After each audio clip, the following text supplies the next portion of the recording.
ആ കുഞ്ഞനെ സർപ്രൈസ് ആയിട്ട് ഗിഫ്റ്റ് കൊടുക്കുന്നതാണ്. കണ്ടപ്പോ ഭയങ്കര സങ്കടം തോന്നിയേട്ടാ. ഓൻ അറിയാത്തൊരു കാര്യം നട്ടപ്പായിരൊക്കെ വന്നിട്ട് ഒരാളിങ്ങനെ പറയുന്നു. ഓനാകെ ഞെട്ടിപ്പോയി.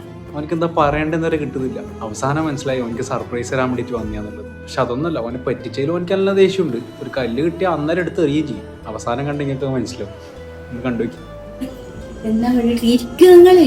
ഇരിക്കുന്നില്ല, നല്ലോണം ഉണ്ട് കാലിന്. എന്നാ ചെയ്യാ?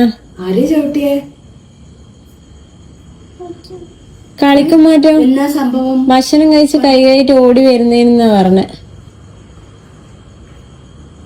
എന്നിട്ട് എന്നാ പറ്റി കുട്ടിക്ക്? എന്റെ കാലിന് നല്ല വീക്കമുണ്ട്. ക്ലാസ് ടീച്ചറാ വീടെല്ലാം പറഞ്ഞു. കുട്ടിയുടെ പേര് അശ്വന്ത്. ഏത് ക്ലാസ്സില്? ഒരു മിനിറ്റ്, ഞാൻ കൂട്ടിയിട്ടുണ്ട്, മനസ്സിലാക്കാം.